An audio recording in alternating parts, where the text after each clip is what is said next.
అందరికీ నమస్కారం అండి.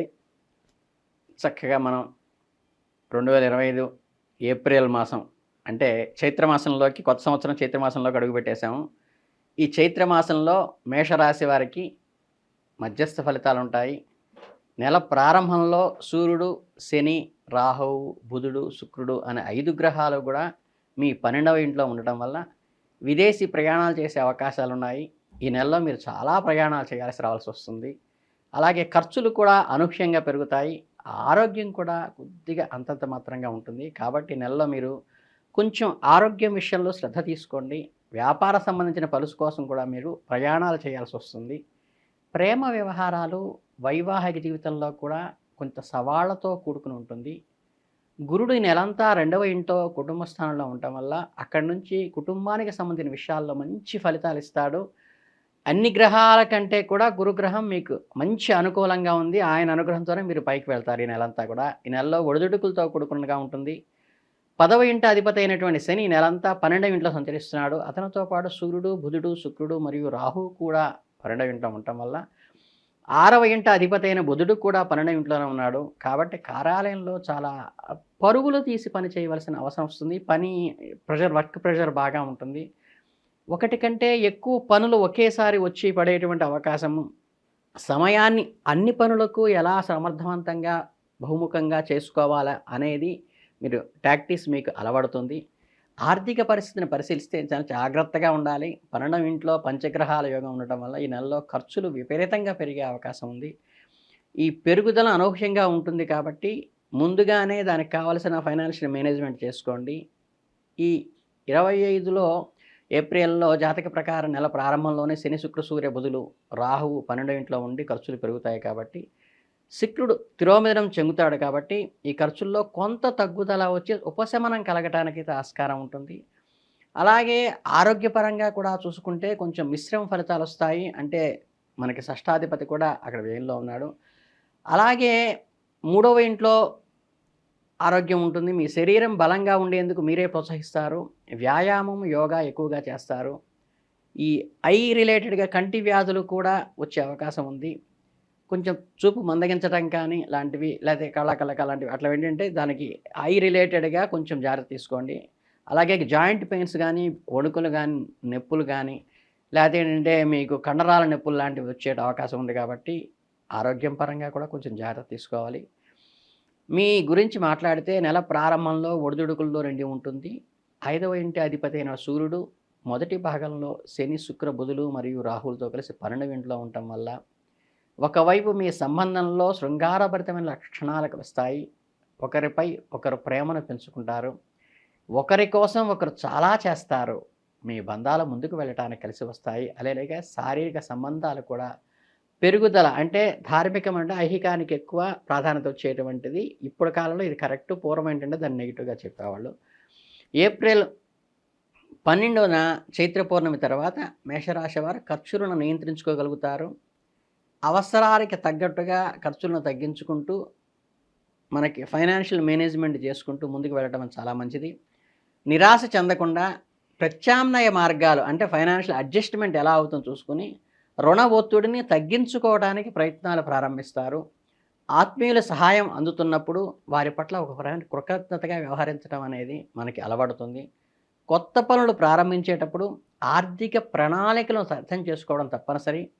అవకాశాలు చేజారిపోకుండా వాటిని స్టాండ్ బైలో పెట్టుకుంటూ భవిష్యత్తులో వచ్చే అంశాలను దృష్టిలో ఉంచుకుంటూ వాటిని మనకి ఆర్థికంగా ఎదుగుదల వచ్చినప్పుడు ఫుల్ఫిల్ చేయడానికి ఏర్పాటు చేసుకోండి. అలాగే ద్వితీయార్థంలో నెలలో మనకి ఖర్చులు పెరుగుతాయి కాబట్టి ఖర్చులు తీర్చడానికి తగినంత డబ్బును కూడా అందుబాటులో అప్పుడు వస్తుంది. కనుక ఈ వచ్చినటువంటి ఆదాయాన్ని సద్వినియోగం చేసుకోవడం శ్రద్ధ వహించాలి. ఎందుకంటే భవిష్యత్తులో మీకు డబ్బు అవసరం చాలా ఉంటుంది కాబట్టి. అలాగే ఫ్యామిలీ మెంబర్స్ యొక్క ఆరోగ్యం విషయంలో కూడా కొంచెం జాగ్రత్త తీసుకోండి. వాళ్ళ కోసం కూడా మీరు డబ్బు ఖర్చు చేయాల్సి వస్తుంది. ఒక్క గురుడు మాత్రం నెలంతా 2వ ఇంట్లో ఉండటం వల్ల మీకు మంచి గౌరవ మర్యాదలు, సమాజంలో ఒక రకమైన మీకు అధికారం లాంటిది కలుగుతుంది. కుజుడు 3వ తేదీ నుండి 4వ ఇంట్లో ప్రవేశించి అక్కడి నుంచి 11వ ఇంటికి చూడటం వల్ల మీ ఆదాయం పెరుగుతుంది. స్టాక్ మార్కెట్లో కూడా ఫ్లక్చువేషన్లో కొంత లాభం రావచ్చు, కానీ అవి ఆచితూచి పెట్టుబడి పెట్టడం మంచిది.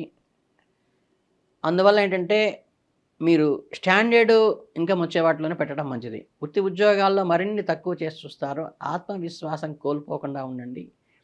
మీ నైపుణ్యాన్ని, స్కిల్‌ని డెవలప్ చేసుకోండి.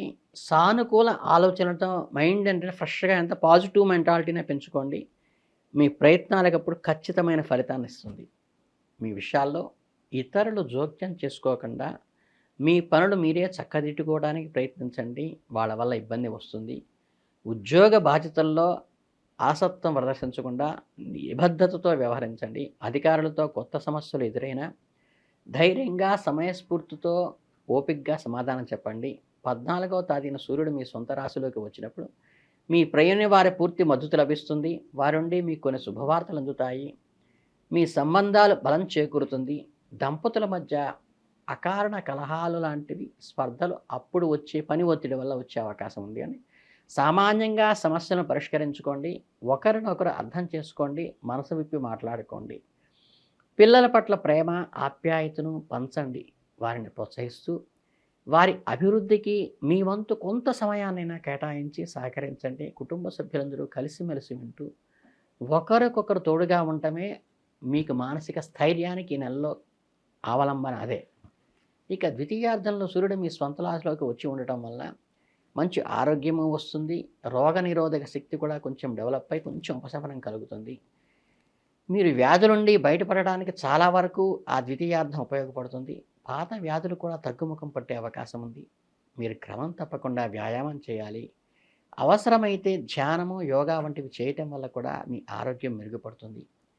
తేలికగా జీర్ణమయ్యే ఏంటంటే హార్డ్ ఫుడ్ కాకుండా తీసుకోండి. అలాగే మానసిక ప్రశాంతత కోసము చక్కగా మెడిటేషన్ చేయండి. మనసు ఉల్లాసంగా కనిపించేటువంటి మీకు మ్యూజిక్ ఇష్టమైతే మ్యూజిక్, గ్రంథ పఠనం ఇష్టమైతే గ్రంథ పఠనం, ఏది ఇష్టమైతే చక్కగా మానసిక ఉల్లాసంగా మానసిక ఉల్లాసం మీకు రెస్ట్‌కి చాలా అవసరం. విద్యార్థులు పరీక్షల్లో మంచి ఫలితాన్ని పొందుతారు. సమయాన్ని సద్వినియోగం చేసుకోండి. కష్టసాధ్యంగా ఫలితాన్ని సాధిస్తారు. జీవితంలో ఒడిదుడుకులు సహజం. కొన్నిసార్లు ఆర్థిక ఇబ్బందులు, మానసిక ఆందోళనలు చుట్టుముట్టవచ్చు. ఆ పరిస్థితిని శాశ్వతం అని భావించకుండా ఆశావక పాజిటివ్ మెంటాలిటీ లోపల పెంచుకొని సాగితే అద్భుతమైన ఫలితాలు మీ సొంతమవుతాయి. ఈ నెలలో జరిగినటువంటి ఈ ఒత్తిడికి చిన్న చిన్న పరిహారాలు ఏంటంటే సూర్య భగవానుడికి ప్రార్థించడం, సూర్యుడికి అర్ఘ్యమియటం, సూర్య అష్టకం చదవటం కానీ, ఆదిత్య హృదయాన్ని చక్కగా రోజు పఠిస్తే మీకు చాలా సపోర్ట్ అవుతుంది. ద్వితీయార్థం నుండి ఆయన మీ సొంత ఇంట్లోకి వస్తాడు కాబట్టి సూర్యుడు మేలు చేస్తాడు. అలాగే గురువారం నాడు చక్కగా రావి చెట్టుకి నీళ్లు పోయటం కానీ, అలాగే మనం చక్కగా గురువారం ఆవుకు అరటిపండు పెట్టడం కానీ, మంగళవారం నాడు హనుమంతుడిని స్తుతించడం వల్ల కూడా ఇక్కడ గురు అనుగ్రహం కలుగుతుంది. హనుమంతుడిని స్తుతించడం వల్ల కానీ, లేదా మంగళవారం ఎర్రని పూలతో అమ్మవారిని పూజించడం వల్ల కుజ అనుగ్రహం కూడా కలిగేటువంటి అవకాశం ఉంటుంది. కాబట్టి ఈ చిన్న చిన్న పరిహారం చేసుకుని మేజర్గా చెప్పేది ఏంటంటే మానసికంగా ధైర్యము, ఎవరు ఏమన్నా సమయస్ఫూర్తిగా ఓపికగా సమాధానం చెప్పటం. మీకు పని ఒత్తిడి బాగా ఉంటుంది. 5 గ్రహాలు మీకు దీంట్లో వ్యయంలో ఉన్నాయి కాబట్టి కొంచెం సమయం పాటిస్తే ద్వితీయార్థం నుండి మేలుకుంటారు. ఆరోగ్యం బాగుపడుతుంది. కుటుంబ సభ్యుల ఆప్యాయత అండలు వస్తాయి. తర్వాత ఆటోమేటిక్గా డెవలప్ అవుతుంది. కాబట్టి కొద్దిగా శ్రద్ధగా, ఓపికగా ఉండి ముందుకు వెళ్ళండి. భగవంతుని అనుగ్రహంతో మీకు అన్నీ మంచి జరగాలని మనస్ఫూర్తిగా కోరుకుంటూ ధన్యవాదాలు.